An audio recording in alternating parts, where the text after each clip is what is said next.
Are you hoovering up all 12 marks for question 3? If not, why not? Stay tuned. Final practice, Schofield on Shakespeare.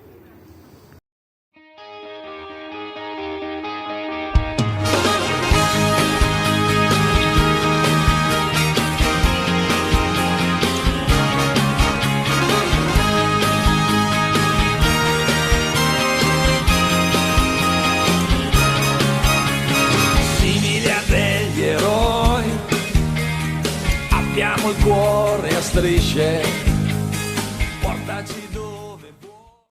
You know this so well by now. You need to ensure you precisely answer the question, go into detail when exploring your carefully chosen and trimmed quotations, use subject terminology, and signpost to the examiner that you will be analysing structure by writing structurally, comma, twice. So what do OCR say about analysing structure? This is from an OCR teacher delivery guide.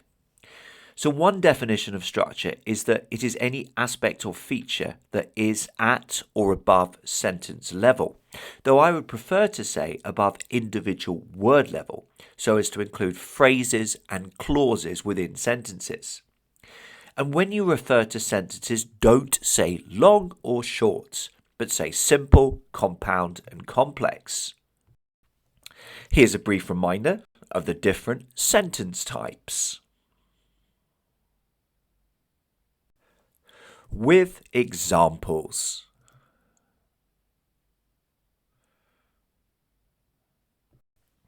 That said, did any of you spot this dispiriting spelling error? I'd be tempted to shout out for God's sake. As I sometimes say to my pupils, listen to the sound, lose or loose. The texts have been taken from the June 2022 AQA GCSE English Language Paper 2. It might be easier for you if you download the insert directly from the website. So type in AQA GCSE English Language Paper 2 June 2022, insert within Google. Click on the first link, insert paper 2 writers, viewpoints and perspectives. And then, hey presto, here it is. Alternatively, the extract will appear within chunks now, within 5-second intervals. Pause on each slide if you would prefer to read them this way.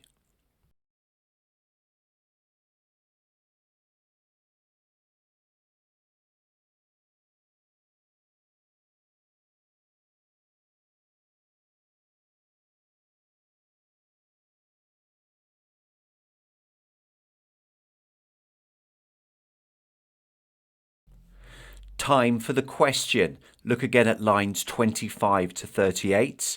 Explore how Kennedy uses language and structure to describe the rain and the storm and its effects.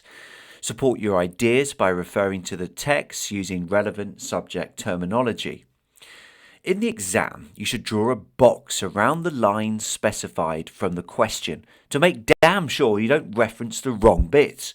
It goes without saying that you will not be given any marks for any analysis of lines outside the passage. On this occasion, I'm going to help you out. This is the passage in question. Get cracking. Press pause now.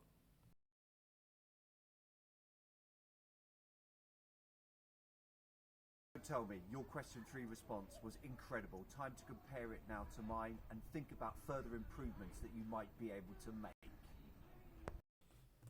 Structurally, the writer contrasts calm dialogue with dramatic detailed description in order to highlight the fearsome, frightening nature of the rain and the storm. Both parents' comments about the rain are casual and unconcerned. For instance, the mother says that rain will be nice, clear the air.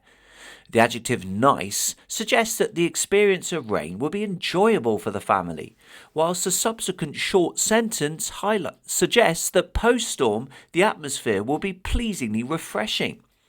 However, the much longer descriptive paragraph shows that the parents have wholly misjudged and underestimated the power and impact of the storm, which causes the campers to rush frantically inside.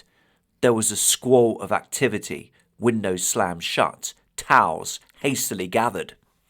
The noun squall suggests that people are making loud, harsh cries as they coordinate the quickest possible ways of both sheltering and reducing damage to their belongings.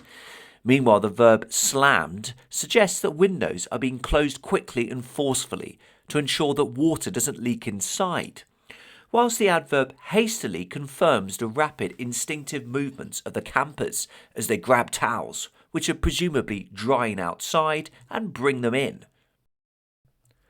The rain itself is heavy, thick, steady drops and causes dust to fly up from the dry ground. Kennedy notes that each raindrop sparked a plume of dust so fine it looked like steam, and that the soil looked as if it were boiling. The rain is so strong and the ground so dry that it appears that many explosions can be seen with each drop. The imagery suggests, ironically, that it is as if the ground is being heated up as opposed to drenched. Structurally, the rain evolves over the course of the extract. Initially, it seems fairly routine and largely unthreatening with the thick, steady drops. However, later on it becomes more pack-like, shifting shapes like a flock of starlings. The hyphenated simile, pack-like, conjures up images of wild animals coordinating hunting, such as a pack of lions or tigers. However, the suggestion that the rain was shifting shapes like a flock of starlings implies that the rain is moving alarmingly quickly in great clumps and is becoming more unpredictable. The passage ends with further imagery about the violence of the storm. It was circling, slashing down. There was relentless battering.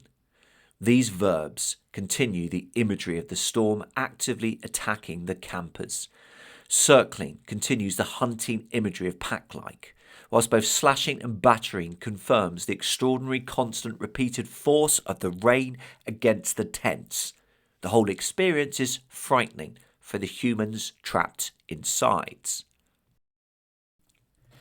Remember that many pupils will struggle to write effectively about structure.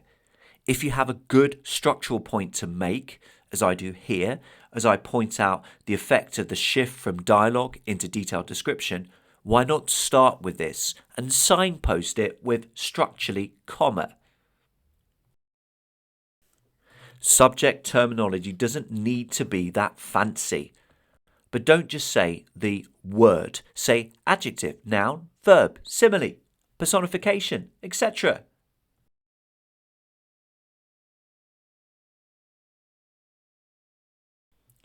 Remember to show you understand meaning and effect of those more interesting words from your quotations. Here I unpack squall and slammed. You do need to choose your quotations very carefully and ensure they're not unnecessarily long. Here I include a satellite quotation with thick, steady drops, but go into far more detail with the imagery about the raindrops. Remember that you can trim quotations by using ellipses, 3 dots.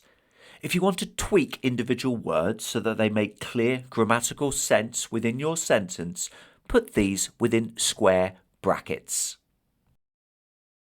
Yes, you've been watching Schofield on Shakespeare. Do subscribe if you're keen to maximise your chances of top grades in your English exams. Many thanks for watching.